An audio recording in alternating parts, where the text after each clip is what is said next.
No dia 2 de abril, foi comemorado o Dia Mundial da Conscientização do Autismo. O autismo é um transtorno de desenvolvimento No dia 2 de abril, foi comemorado o Dia Mundial da Conscientização do Autismo. É caracterizado por dificuldades na comunicação verbal e não verbal, padrões repetitivos, interesses restritos e intensos e hipersensibilidade sensorial. O autismo é considerado um espectro, o que significa que os sintomas podem variar de forma significativa de pessoa para pessoa. Algumas pessoas com autismo têm habilidades cognitivas excepcionais em áreas específicas, como memória ou matemática, enquanto outras podem ter deficiências intelectuais significativas. Venha saber mais sobre o assunto agora, aqui no Bendita Hora.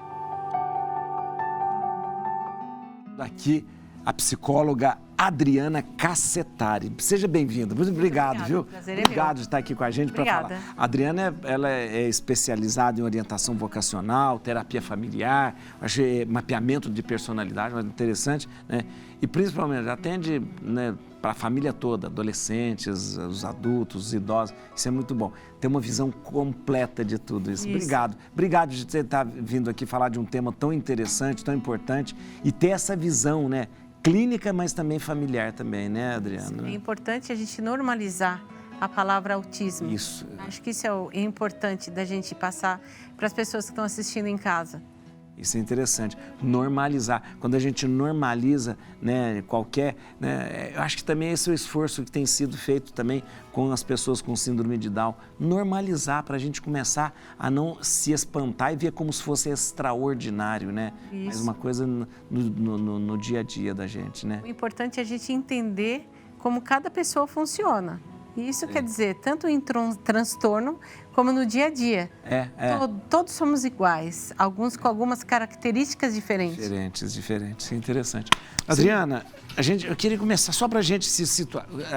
O que é o autismo? O autismo que a gente poderia definir ou dar um conceito do autismo? O autismo é quando a pessoa tem uma dificuldade de interação social, tem uma dificuldade da fala e em alguma das vezes ela tem um problema cognitivo. Sei. Então, a gente, dentro do espectro autista, a gente tem 3 níveis. 3 níveis. Tem o leve, o moderado e já o avançado. Avançado, sei. E é bacana a gente conversar sobre isso. Sei. Porque... E é interessante, eu acho interessante porque como tem esses 3 níveis, né, os sintomas, os sinais, a gente precisa estar muito atento. Isso. Eu costumo dizer que as mães, os pais e os professores precisam prestar atenção. A gente detecta o autismo nos primeiros meses de vida. Nos primeiros meses de vida? Isso. A criança, quando ela começa a interagir com o outro, é quando você chama, se a criança consegue te ouvir, se a criança interage com você. Isso quem vai fazer, essencialmente, são os pais. Os pais. E às vezes as crianças estão na creche, estão na escolinha. Também, é verdade. Então, se a criança está brincando, se a criança gosta de ficar muito isolada. Então, isso tudo tem que ligar um sinal de alerta aí. Uma criança saudável, vamos dizer assim, né? Normalmente, a criança, quando você chama, ela olha para você. Ou ela fica interessada no que você está na mão, ou ela quer brincar. Entendi. Agora, quando você tem uma criança que tem um autismo, não, ela não vai querer. Ela vai desviar a atenção, ela vai se importar com outra coisa. Então, é essencial que a família, a escola, fique muito atenta a esses sinais. Isso. E é interessante que a gente passe informações, porque o olhar da mãe e do pai é fundamental. Para tudo, para levar no pediatra. O pediatra e o neuropediatra que vão diagnosticar se a criança tem autismo ou não. Então, esses são os profissionais. O pediatra, o neuropediatra que vai dizer, trazer um diagnóstico. Esses são eles. Então, a mãe, se está vendo que você está chamando o nenê não interage, ou ele tem dificuldade, ele fica muito irritado. Então, precisa conversar com o pediatra. Vamos ver aqui a questão do diagnóstico, a gente começou a falar. Entenda como o diagnóstico do autismo ficou mais frequente, veja só. Se você encontra pessoas de outras gerações na rua e pergunta se elas acham que nos dias de hoje existem muitos casos de autismo, elas com certeza dirão que sim. É fato que atualmente há um maior número de pessoas, principalmente crianças, identificadas dentro do espectro autista. Por um lado, alguns médicos dizem que realmente os casos cresceram nas últimas décadas e até mesmo acreditam na possibilidade de a pandemia ter afetado muitas crianças nesse sentido. Por outro lado, outros médicos acreditam que, na verdade, o diagnóstico se tornou mais eficaz e, com o avanço da informação e dos estudos, muitos pais podem identificar possíveis sinais de que seus filhos estejam no espectro do transtorno autista. Inclusive, graças a esses estudos, a maioria das pessoas dentro do transtorno são identificadas ainda na primeira infância, entre os 2 e 3 anos. Se você acha que seu filho tem autismo, procure o seu médico. Identificar é a melhor solução. Acho importante fazer uma observação. Assim como muitas e muitas doenças que a gente tem a impressão de que hoje tem mais câncer, hoje tem mais autismo, é porque nós temos uma tecnologia que avançou de identificação, a medicina que avançou, por isso se identifica mais. É muito perigoso, de repente, as pessoas acreditar, tem mais autismo, porque senão a gente cai naquelas fake news dizendo, olha, a vacina que fez isso. Não é nada disso. Hoje nós temos condições mais de diagnosticar, né? E outra, ele tem a possibilidade da gente descobrir se a criança tem ou não dentro de casa. Dentro de casa, então a gente está muito mais bem informado. Isso. O que nós estamos fazendo aqui, ó. Isso. Veio uma profissional aqui à tarde dizer para você isso. Então, hoje você tem esse acesso a esse conhecimento, né? Esse acesso ao conhecimento. O autismo não é hereditário. O autismo é hereditário. Ele é hereditário? Ele é hereditário. Ah, é? Então, ele tem o fator genético. Tem. Então, se você tem alguém na família, o pai, a mãe, tem estudos também que apontam se o pai tem mais idade ou a mãe também já está mais idade, a probabilidade também aumenta. Olha que interessante. É interessante saber disso porque, de repente, a pessoa ela já é um sinal a mais para ela identificar também. Isso. Né? Quanta gente que descobre o autismo depois de adulto? Então, isso que eu ia perguntar. Tem muita gente se descobrindo autista? Tem, né? agora tem. E é interessante, dentro da terapia, quando a gente sinaliza alguma dificuldade do paciente, e a gente sempre pede, procure descobrir o que você tem, porque é mais fácil. Dentro da psicologia comportamental, a gente ajuda o autista a ter uma vida melhor, ter uma qualidade de vida. Porque todo autista tem uma dificuldade social, tem uma dificuldade na linguagem, tem uma dificuldade de interagir com as pessoas numa escola, num trabalho. E quando você começa a aprender a lidar com o teu problema, você vai ter uma vida normal. Interessante. Agora, eu vou perguntar para a senhora a questão dos tratamentos disponíveis. Eu vou falar primeiro com a Renata, né, depois que ela beber água ali, então, e aí já volto. A senhora toma café? Eu tomo. Eu vou dar o café para a senhora. O café Muito obrigada. É maravilhoso. A senhora toma com açúcar ou sem açúcar? Eu tomo com açúcar. Isso mesmo. Eu gosto de gente que toma café com açúcar, porque é uma pessoa autêntica, não vai ver. É bom adoçar a vida, não é? É muito bom, sim. Muito obrigada. Uma tá ótimo. São 5 gramas também. Deixa eu ver se tem. Tem colherinha. Tá ótimo. Deixa eu ver se tem a colherinha pra pegar pelo cabo. Muito obrigada. Bom, Quero que você conheça o André, meu novo amiguinho. Ele é autista. Muitos autistas não olham nos olhos das pessoas. Toma. Deixa eu ver. Alguns não mostram brinquedos e nem sempre ligam para coisas interessantes. Podem não evitar, mas também não procuram outras crianças. Dentuça, Golducha. Cebolinha, repete! Não fui eu, Mônica. Foi o André. Ele é autista e crianças assim quase não falam e nem têm interesse em falar. Falam o essencial e às vezes repetem. Dentuça, Golducha. Eu disse isso ontem. Eu te pego! Cocô! Ei, querem brincar de siga o mestre? Não, obrigada. E você, André? Um autista nem sempre imita outras crianças. Vamos brincar de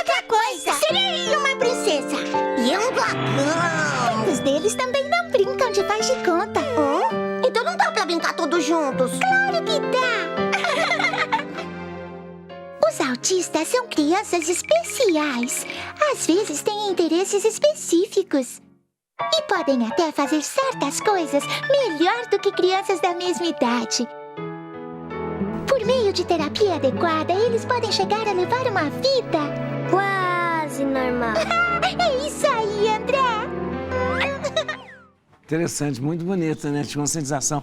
Agora, Adriana, a gente, quando fala do autismo, a gente identifica muito com a questão mais de médico, psicólogo e tal. Mas a educação pode ajudar muito, né, as crianças com autismo, né? A educação regular, assim, não é? Isso, os professores, os cuidadores, eles precisam ter um curso especial para poder lidar com a criança autista, porque elas têm necessidades especiais, um cuidado diferenciado. Então, é importante ter a paciência, ter o tempo necessário, porque cada criança... E um autista não é igual ao outro. Então, a gente não é que todos se ele tem o mesmo comportamento? Não tem um padrão. Então, alguns não conseguem olhar nos olhos, outros não conseguem falar, outros não têm habilidade para aprender. Então, cada terapia, ou cada professor, ou cada cuidadora vai ter um jeito para cuidar da criança. Sei. Isso que é interessante o que você falou, é muito interessante, eu não tenho... Porque senão as pessoas falam, o meu filho faz isso que o outro faz, mas às vezes não é padronizado, né? Não. Por isso que tem que ser, um profissional tem que ter ali o contato com aquela criança para poder fechar um diagnóstico. Tem, né? E o que está tendo aqui no Brasil é um déficit de cuidadores, de professores para ensinar essas crianças dentro da escola. Então, conversando com pacientes, conversando com o pessoal da educação, o pessoal da escola não tem um preparo. Então, estão acumulando crianças com autismo, sem saber cuidar delas. Olha que coisa. E o autista, no Brasil, não tem essa educação especial, deixada, todas elas inclusivas, né? Elas não, têm, né? Não, e você sabe que no Brasil, entre 44 crianças, uma é autista? Entre 44, uma é autista? Uma é autista. Olha, o número é bem elevado mesmo, né? E agora, como que precisa ser falado, como precisa ser ensinado, quando precisa ter cursos específicos. É verdade. Porque se você, com cuidado, ela pode ter uma educação adequada, ter uma vida social. Muito interessante. Tem uma pergunta para a senhora aqui. Como posso ajudar meu filho autista a desenvolver habilidades sociais e emocionais importantes para a sua vida adulta? Em primeiro lugar, eu gosto de falar assim, respeito. Respeito, né? Respeito. Ele tem o tempo dele, você tem o tempo seu. A mãe tem que sentar com calma, olhar para a criança e respeitar. Levar ele até um lugar onde tem muita gente, ver se o tempo dele condiz com aquele lugar, se tem barulho, se não tem. Se ele não se sentir bem naquele lugar, é fundamental a gente explicar que o autista, ele tem o sensorial muito mais aguçado. Então, para você, um barulho é de um jeito... Interessante, Para o autista é muito mais alto. E incomoda mais. Incomoda mais. Então, às vezes, você vê crianças em shopping ou no supermercado gritando e fala, não, que criança malcriada. Não é malcriada. Na maioria das vezes, ela está incomodada com aquele barulho. Um barulho que, de repente, passou desapercebido. Então, assim, você vai levar a criança no supermercado e você sabe que ela tem uma condição especial, respeita. Em vez de ficar meia hora no mercado, fica 10. Do outro dia fica 15. Assim ela vai aprendendo por aproximação também. Agora, isso é interessante. A questão da inclusão é importante para o autista? Você incluir ele cada vez mais nas atividades e não, de repente, tirar disso, né? Não, é importante incluir a criança com outra criança. Ela aprende a interagir com o outro, aprende a brincar com o outro.